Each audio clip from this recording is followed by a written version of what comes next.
ಆತ್ಮೀಯ ಸ್ನೇಹಿತರೆ, ತಮಗೆಲ್ಲ ಅಥರ್ವ ಯೂಟ್ಯೂಬ್ ಚಾನಲ್ಗೆ ಸ್ವಾಗತ.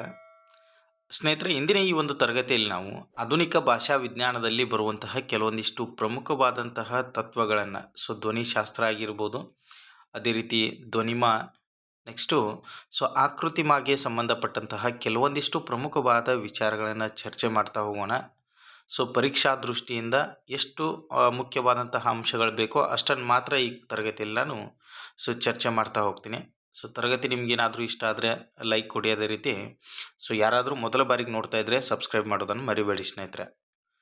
ಇಲ್ಲಿ ನಾವು ಧ್ವನಿಶಾಸ್ತ್ರ ಅಂದ ತಕ್ಷಣ ನೋಡ್ಬೋದು, ಧ್ವನಿಗಳ ಅಧ್ಯಯನ ಮಾಡುವಂತಹ ಒಂದು ಶಾಸ್ತ್ರವನ್ನು ಧ್ವನಿಶಾಸ್ತ್ರ ಅಥವಾ ಧ್ವನ್ಯುತ್ಪಾದನಾ ಶಾಸ್ತ್ರ ಅಂಥೇಳಿ ಕರಿತಾ ಹೋಗ್ತೀವಿ. ಒಂದು ಭಾಷೆಯ ಮೂಲ ಸಾಮಗ್ರಿಯೇ ಯಾವುದು ಅಂತಂದರೆ ಧ್ವನಿ ಅಂತಕ್ಕಂಥದ್ದು ಅಂಥೇಳಿ ನಾವಿಲ್ಲಿ ಗಮನಿಸ್ಬೋದು ಸ್ನೇಹಿತರೆ. ಒಂದು ಭಾಷೆಯ ಮೂಲ ಸಾಮಗ್ರಿ ಯಾವುದು ಅಂತಂದರೆ ಅದು ಧ್ವನಿ ಆಗ್ತದೆ. ಅದೇ ರೀತಿಯಾಗಿ ಈ ಒಂದು ಧ್ವನಿಯನ್ನು ಹೊರಡಿಸಲು ಸಹಾಯ ಮಾಡ್ತಕ್ಕಂಥದ್ದು ಸ್ಥಾನ ಅಂತಕ್ಕಂಥದ್ದಾಗಿರ್ಬೋದು, ಅದೇ ರೀತಿ ಕರಣ ಅಂತಕ್ಕಂಥದ್ದು, ನೆಕ್ಸ್ಟು ಪ್ರಯತ್ನ ಅಂತಕ್ಕಂತಹ ಸಾಧನಗಳ ಮುಖಾಂತರ ನಾವು ಧ್ವನಿಯನ್ನು ಹೊರಡಿಸ್ತಾ ಇರ್ತೀವಿ. ನಾಳೆ ಪ್ರಶ್ನೆ ಕೇಳ್ಬೋದು, ಧ್ವನಿಯನ್ನು ಹೊರಡಿಸಲು ಸಹಾಯ ಮಾಡುವಂತಹ ಅಂಶಗಳು ಅಂತಂದಾಗ ಸ್ಥಾನ, ನೆಕ್ಸ್ಟು ಕರಣ, ಅದೇ ರೀತಿ ಪ್ರಯತ್ನ ಅಂತಕ್ಕಂಥದ್ದು ನೆನಪಿರಲಿ ಸ್ನೇಹಿತರೆ. ಧ್ವನಿಗಳ ಬಗ್ಗೆ ಅಧ್ಯಯನ ಮಾಡುವಂತಹ ಶಾಸ್ತ್ರವನ್ನು ಧ್ವನ್ಯುತ್ಪಾದನಾ ಶಾಸ್ತ್ರ ಅಥವಾ ಧ್ವನಿಶಾಸ್ತ್ರ ಅಂತೇಳಿ ಕರಿತಾ ಹೋಗ್ತಾರೆ. ಮುಂದುವರೆದಂತೆ ನಾವು ನೋಡ್ತಾ ಬಂದಾಗ ಸ್ನೇಹಿತರೆ, ಧ್ವನಿಮಾ ಅಂತಕ್ಕಂಥದ್ದು ಧ್ವನಿಯನ್ನು ಮಾಪನ ಮಾಡುವಂತಹದ್ದೇ ಧ್ವನಿಮಾ ಅಂಥೇಳಿ ಕರೆಸ್ಕೊಳ್ತಾ ಹೋಗ್ತದೆ. ಧ್ವನಿಯನ್ನು ಮಾಪನ ಮಾಡುವಂತಹ ಒಂದು ಅಂಶ ಅದು ಧ್ವನಿಮಾ ಅಂಥೇಳಿ. ಧ್ವನಿಮಾ ಎಂದರೆ ಏನಂತೇಳಿ ನಾವಿಲ್ಲಿ ಗಮನಿಸ್ತಾ ಬಂದಾಗ, ಅರ್ಥವನ್ನು ಹೊಂದಿಲ್ಲದ ಅತಿ ಸಣ್ಣ ಧ್ವನಿ ಘಟಕವೇ ಅದು ಧ್ವನಿಮಾ ಅಂಥೇಳಿ ಕರೆಸ್ಕೊಳ್ತದೆ. ಎಕ್ಸಾಂಪಲ್ ನಾವಿಲ್ಲಿ ನೋಡ್ಬೋದು, ಸ್ತ್ರೀ ಅಂತಕ್ಕಂತಹ ಒಂದು ಅಕ್ಷರ ಸ ಅಧಿಕ್ ತ ಅಧಿಕ್ ರ ಅಧಿಕ್ ಇ ಅಂಥೇಳಿ ಒಟ್ಟಾರೆ 4 ಘಟಕಗಳನ್ನಾಗಿ ಇವುಗಳನ್ನು ವಿಭಾಗ ಮಾಡ್ತೀವಿ. ಈ ಒಂದೊಂದು ವಿಭಾಗ ಏನು ಬರ್ತದಲ್ಲ, ಅಂದರೆ ಈ ಒಂದೊಂದು ಚಿಕ್ಕ ಘಟಕಗಳನ್ನ ನಾವೇನಂತ ಕರಿತೀವಿ, ಧ್ವನಿಮಾ ಅಂಥೇಳಿ ಕರಿತಾ ಹೋಗ್ತೀವಿ. ಅದೇ ಹೇಳ್ತಾ ಇದ್ದಾನೆ, ಅರ್ಥವನ್ನು ಹೊಂದಿಲ್ಲದ ಅತಿ ಸಣ್ಣ ಧ್ವನಿ ಘಟಕವೇ. ಸ ಅಂತಕ್ಕಂಥದ್ದು ಇಲ್ಲಿ ಯಾವುದೇ ರೀತಿಯ ಅರ್ಥವನ್ನು ಹೊಂದಿರೋದಿಲ್ಲ. ಆ ರೀತಿಯಾಗಿ ನಾವೇನು ಮಾಡ್ತೀವಿ ಅಂತಂದರೆ ಇವುಗಳನ್ನು ವಿಭಾಗಿಸ್ತಾ ಹೋಗ್ತೀವಿ.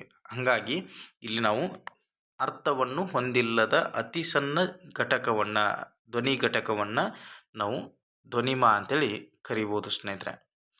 ಅದೇ ರೀತಿಯಾಗಿ ಆಕೃತಿಮಾ ಅಂತಕ್ಕಂಥದ್ದು ಒಂದು ಅಥವಾ ಒಂದಕ್ಕಿಂತ ಹೆಚ್ಚು ಧ್ವನಿಮಾಗಳ ಸಮುದಾಯವು ಅರ್ಥವನ್ನೊಳಗೊಂಡಿದ್ದರೆ ಅದನ್ನು ನಾವು ಆಕೃತಿ ಅಂತೇಳಿ ಕರಿತಾ ಹೋಗ್ತೀವಿ.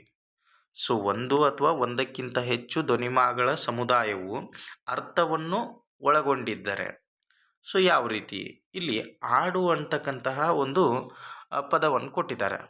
ಇಲ್ಲಿ ಆ ಅಂತಕ್ಕಂಥದ್ದಾಗಿರ್ಬೋದು, ಡ ಅಂತಕ್ಕಂಥದ್ದಾಗಿರ್ಬೋದು, ಉ ಅಂತಕ್ಕಂತಹ ಅಕ್ಷರಗಳು ಕ್ರಮಬದ್ಧವಾಗಿ ಬಂದಾಗ ಮಾತ್ರ ಒಂದು ಸರಿಯಾದಂತಹ ಒಂದು ನಿರ್ದಿಷ್ಟವಾದಂತಹ ಒಂದು ಅರ್ಥವನ್ನು ಕೊಡ್ತಾ ಇರ್ತದೆ.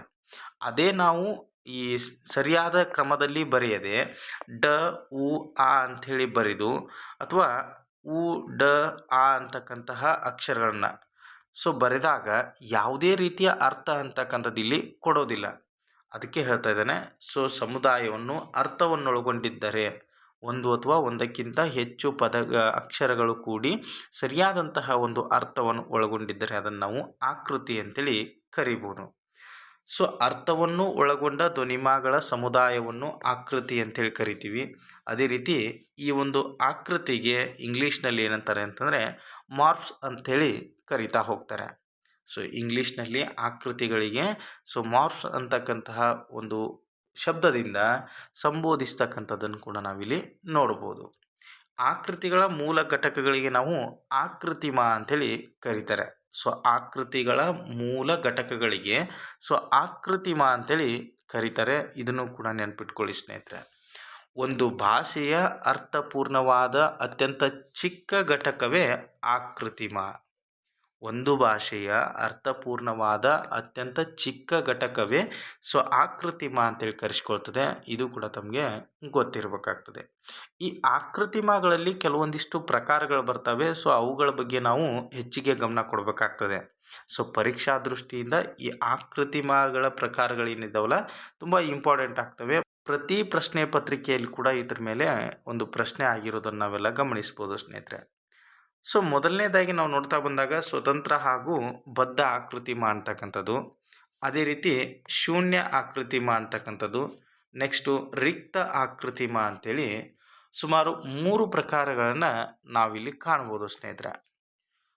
ಹಾಗಾದರೆ ಮೊದಲನೇ ಒಂದು ಪ್ರಕಾರವನ್ನು ನಾವಿಲ್ಲಿ ನೋಡ್ತಾ ಬಂದಾಗ ಸ್ವತಂತ್ರ ಹಾಗೂ ಬದ್ಧ ಆಕೃತಿಮ ಅಂತಕ್ಕಂಥದ್ದು, ಸ್ವತಂತ್ರ ಹಾಗೂ ಬದ್ಧ ಆಕೃತಿಮ ಅಂತಕ್ಕಂಥದ್ದು. ಇದು ಏನು ತಿಳಿಸ್ತದೆ ಅಂಥೇಳಿ ನಾವಿಲ್ಲಿ ನೋಡ್ತಾ ಹೋಗೋಣ. ಬದ್ಧ ಆಕೃತಿಮಗಳು ಬಿಡಿ ಬಿಡಿಯಾಗಿ ಎಂದು ಬಳಕೆಯಾಗುವುದಿಲ್ಲ. ಬದ್ಧ ಆಕೃತಿಮಗಳು ಯಾವತ್ತೂ ಕೂಡ ಬಿಡಿ ಬಿಡಿಯಾಗಿ ಬಳಕೆ ಆಗೋದಿಲ್ಲ. ಆದರೆ ಅವು ಯಾವುದಾದರೊಂದು ಆಕೃತಿಮದೊಂದಿಗೆ ಸೇರಿಕೊಂಡೇ ಬಳಕೆ ಆಗ್ತಾ ಹೋಗ್ತವೆ. ನೋಡಿ, ಸ್ವತಂತ್ರವಾಗಿ ಅವು ಯಾವತ್ತೂ ಕೂಡ ಬಳಕೆ ಆಗೋದಿಲ್ಲ. ಆದರೆ ಯಾವುದಾದರೂ ಆಕೃತಿಮಗಳ ಸಹಾಯದಿಂದ ಏನಾಗ್ತವೆ ಅಂತಂದರೆ ಬಳಕೆ ಆಗ್ತಕ್ಕಂಥದ್ದನ್ನು ನಾವೆಲ್ಲ ಗಮನಿಸ್ಬೋದು. ಹಾಗಾದರೆ ಮುಂದುವರೆದು ನಾವು ನೋಡ್ತಾ ಬಂದಾಗ ಸ್ನೇಹಿತರೆ, ಯಾವ ರೂಪಗಳ ಸಹಾಯವಿಲ್ಲದೆ ಸ್ವತಂತ್ರವಾಗಿ ಬಳಕೆಯಾಗುವ ಆಕೃತಿಮಗಳೇ ಸ್ವತಂತ್ರ ಆಕೃತಿಮಗಳು. ಅಂದರೆ ಯಾವುದೇ ಆಕೃತಿಮಗಳ ಸಹಾಯವಿರಲಾರದೆ ಸ್ವತಂತ್ರವಾಗಿ ಬಳಸಲ್ಪಡುವಂತಹ ಒಂದು ಆಕೃತಿಮಗಳಿಗೆ ನಾವೇನಂತ ಕರಿತೀವಿ, ಸ್ವತಂತ್ರ ಆಕೃತಿಮಗಳಂಥೇಳಿ ಕರಿತಾ ಹೋಗ್ತೀವಿ. ನೆಕ್ಸ್ಟು ಬದ್ಧ ಆಕೃತಿಮಗಳಿಗೆ ಸಂಬಂಧಪಟ್ಟಂತಹ ಉದಾಹರಣೆಗಳನ್ನ ನಾವಿಲ್ಲಿ ಗಮನಿಸ್ತಾ ಬಂದಾಗ ಇಲ್ಲಿ ಮತ್ತೆ ಹೇಳ್ತಿದ್ದಾನೆ, ಯಾವುದಾದರೊಂದು ಬೇರೆ ಆಕೃತಿಮದೊಂದಿಗೆ ಸೇರಿಕೊಂಡು ಪ್ರಯೋಗವಾಗುವ ಆಕೃತಿಮಗಳೇ ಬದ್ಧ ಆಕೃತಿಮಗಳು. ಇಲ್ಲಿ ಉದಾಹರಣೆ ಕೊಡ್ತಾನೆ, ಗಳು, ಅರು, ಅಂದಿರು ಇವುಗಳು ಎಲ್ಲವೂ ಕೂಡ ಮತ್ತೊಂದು ಆಕೃತಿಮಗಳಿಗೆ ಪೂರಕವಾಗಿಯೇ ಬಳಕೆ ಆಗ್ತಾ ಇರ್ತವೆ. ನೀವು ಗಮನಿಸ್ತಾ ಹೋಗ್ಬೋದು. ನಾವು ಮನೆ ಅಂತಕ್ಕಂತಹ ಒಂದು ಸ್ವತಂತ್ರ ಆಕೃತಿಮಗಳಿಗೆ ಗಳು ಅಂತಕ್ಕಂತಹ ಒಂದು ಬದ್ಧ ಆಕೃತಿಮವನ್ನು ಏನಾದರೂ ಸೇರಿಸಿದಾಗ ಮನೆಗಳು ಅಂತಕ್ಕಂತಹ ಒಂದು ಪದ ಅಲ್ಲಿ ಸಿದ್ಧವಾಗ್ತದೆ. ಸುಮಾರು ಒಂದು ಉದಾಹರಣೆಗಳನ್ನ ನೀವು ಗಮನಿಸ್ಬೋದು ಸ್ನೇಹಿತರೆ ಇದೇ ರೀತಿಯಾಗಿ. ಇವುಗಳನ್ನ ಬಳಕೆ ಮಾಡಿಕೊಂಡು ಪದಗಳನ್ನು ರಚಿಸುವಂತಹ ಒಂದು ಕೆಲಸವನ್ನು ಮಾಡ್ತಾ ಹೋಗಿ ನಿಮ್ಗೆ ಇನ್ನೂ ಕೂಡ ಚೆನ್ನಾಗಿ ಅರ್ಥ ಆಗ್ತದೆ. ಅದು ಬಿಟ್ಟರೆ ಶೂನ್ಯ ಆಕೃತಿಮ ಅಂತಕ್ಕಂಥದ್ದು, ಇಲ್ಲಿ ನಾವು ಗಮನಿಸ್ತಾ ಬಂದಾಗ ಸ್ನೇಹಿತರೆ, ಭಾಷೆಯಲ್ಲಿ ಬಳಕೆಗೊಳ್ಳುವ ಹಲವು ರೂಪಗಳ ರಚನೆಯನ್ನು ಹೋಲಿಸಿ ನೋಡಿದಾಗ ಇರಬೇಕಾದ ಆಕೃತಿಮಗಳು ಇರದೇ ಇದ್ದರೆ ಅದು ಶೂನ್ಯ ಆಕೃತಿಮ ಎನಿಸುತ್ತದೆ. ಹೇಳ್ತಾ ಇದ್ದಾನೆ ಇಲ್ಲಿ, ಇರಬೇಕಾದಂತಹ ಅಂಶಗಳು ಇರದೇ ಇದ್ದಾಗ ನಾವು ಅದನ್ನು ಶೂನ್ಯ ಆಕೃತಿಮ ಅಂತೇಳಿ ಕರಿತಾ ಹೋಗ್ತೀವಿ. ಇಲ್ಲಿ ಎಕ್ಸಾಂಪಲ್ ನೀವು ನೋಡಿದರೆ ಗೊತ್ತಾಗ್ಬಿಡ್ತದೆ ಸ್ನೇಹಿತರೆ. ಆನೆ ಬಂದವು ಅಂತಕ್ಕಂತಹ ಒಂದು ಶಬ್ದವನ್ನು ಕೊಟ್ಟಿದ್ದಾರೆ. ಇಲ್ಲಿ ಆನೆಗಳು ಬಂದವು ಅಂದಾಗ ಈ ಒಂದು ವಾಕ್ಯ ಅಂತಕ್ಕಂಥದ್ದು ಸರಿ ಆಗ್ತದೆ, ಹೌದಾ? ಇಲ್ಲಿ ಆನೆ ಬಂದವು ಅಂತಕ್ಕಂಥ ಶಬ್ದವನ್ನು ನಾವು ಗಮನಿಸಿದಾಗ ಅದೇ ಆನೆಗಳು ಬಂದವು ಅಂತಂದರೆ ಅದು ಸರಿಯಾದಂತಹ ಒಂದು ಶಬ್ದವಾಗ್ತದೆ. ಇಲ್ಲಿ ಏನು ಮಾಡಿದ್ದಾರೆ ಅಂತಂದರೆ ಆನೆ ಬಂದವು ಅಂತೇಳಿ ಅಷ್ಟೇ ಕೊಟ್ಟಿದ್ದಾರೆ. ಆವಾಗ ಇಲ್ಲಿ ಗಳು ಪ್ರತ್ಯಯ ಅಂತಕ್ಕಂಥದ್ದು ಏನು ಬಳಕೆ ಆಗಬೇಕಾಗಿತ್ತಲ್ಲ, ಅದು ಬಳಕೆ ಆಗಿಲ್ಲ. ಆವಾಗ ನಾವು ಈ ಒಂದು ಶಬ್ದವನ್ನು ಅಥವಾ ಈ ಒಂದು ಆಕೃತಿಮವನ್ನು ಶೂನ್ಯ ಆಕೃತಿಮ ಅಂತೇಳಿ ಕರಿತಾ ಹೋಗ್ಬೋದು.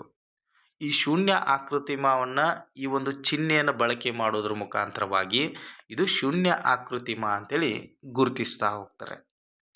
ಇದು ತುಂಬ ಇಂಪಾರ್ಟೆಂಟು. ನಾಳೆ ಒಂದು ಪರೀಕ್ಷೆಯಲ್ಲಿ ಈ ಒಂದು ಚಿಹ್ನೆಯನ್ನು ಕೊಟ್ಬಿಟ್ಟು ಇದು ಯಾವ ಒಂದು ಆಕೃತಿಮವನ್ನು ಗುರುತಿಸಲು ಬಳಸಲಾಗುತ್ತದೆ ಅಂತ ಏನಾದರೂ ಪ್ರಶ್ನೆ ಕೇಳಿದಾಗ ಸ್ನೇಹಿತರೆ ಅದು ಶೂನ್ಯ ಆಕೃತಿಮ ಅಂತೇಳಿ ಹಾಕಬೇಕಾಗ್ತದೆ.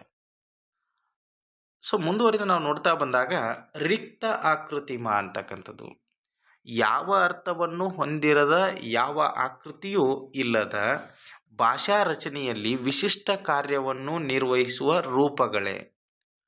ಸೊ ಹೇಳ್ತಾ ಇದ್ದಾನೆ, ಯಾವ ಅರ್ಥವನ್ನೂ ಹೊಂದಿರದ, ಯಾವ ಆಕೃತಿಯೂ ಇಲ್ಲದ ಭಾಷಾ ರಚನೆಯಲ್ಲಿ ವಿಶಿಷ್ಟ ಕಾರ್ಯವನ್ನು ನಿರ್ವಹಿಸುವಂತಹ ರೂಪಗಳಿಗೆ ನಾವು ಸೊ ರಿಕ್ತ ಆಕೃತಿಮ ಅಂಥೇಳಿ ಕರಿತಾ ಹೋಗ್ತೀವಿ. ಸೊ ಅದು ಯಾವ ರೀತಿಯಾಗಿ ಇಲ್ಲಿ ನೋಡಿ, ಮನೆಯಲ್ಲಿ ಅಂತಕ್ಕಂತಹ ಒಂದು ಪದದಲ್ಲಿ ಯ ಅಂತಕ್ಕಂತಹ ಪದ ಇಲ್ಲಿ ಎಲ್ಲಿಯೂ ಕೂಡ ನಮ್ಗೆ ಕಾಣೋದಿಲ್ಲ. ಎರಡು ಪದಗಳನ್ನು ತಗೊಳ್ರಿ. ಸೊ ಮನೆ ಅದಿಕ್ ಅಲ್ಲಿ, ಆವಾಗ ಯ ಅಂತಕ್ಕಂತಹ ಒಂದು ಅಕ್ಷರ ಸೊ ಹೊಸದಾಗಿ ಬಂದು ಸೇರ್ತಕ್ಕಂಥದ್ದನ್ನು ನಾವಿಲ್ಲಿ ಗಮನಿಸ್ಬೋದು. ಸೊ ಆ ಯ ಅಂತಕ್ಕಂಥ ಏನು ಒಂದು ಅಕ್ಷರ ಬರ್ತದಲ್ಲ, ಸೊ ಅದನ್ನೇ ನಾವು ರಿಕ್ತ ಆಕೃತಿಮ ಅಂಥೇಳಿ ಕರಿತಾ ಹೋಗ್ತೀವಿ. ಸೊ ಇಲ್ಲಿ ಯ ಅಂತಕ್ಕಂಥ ಏನು ಒಂದು ಅಕ್ಷರ ಬಂದು ಸೇರ್ತದಲ್ಲ, ಸೊ ಅದನ್ನೇ ನಾವು ಆಕೃತಿಮ ಅಂಥೇಳಿ ಕರಿತೀವಿ ಸ್ನೇಹಿತರೆ. ಸೊ ಹಿಂಗಿರುವಾಗ ಈ ಒಂದು ಅಧ್ಯಾಯದಲ್ಲಿ ನಾವು ಧ್ವನಿಮ ಅಂತಕ್ಕಂಥದ್ದಾಗಿರ್ಬೋದು, ಅದೇ ರೀತಿ ಆಕೃತಿಮ, ನೆಕ್ಸ್ಟು ಶೂನ್ಯ ಆಕೃತಿಮಗಳ ಬಗ್ಗೆ, ಅದೇ ರೀತಿ ಸ್ವತಂತ್ರ ಆಕೃತಿಮಗಳ ಬಗ್ಗೆ ಒಂದು ಮಾಹಿತಿಯನ್ನು ಕಲಿತಾ ಹೋದ್ವಿ ಸ್ನೇಹಿತರೆ.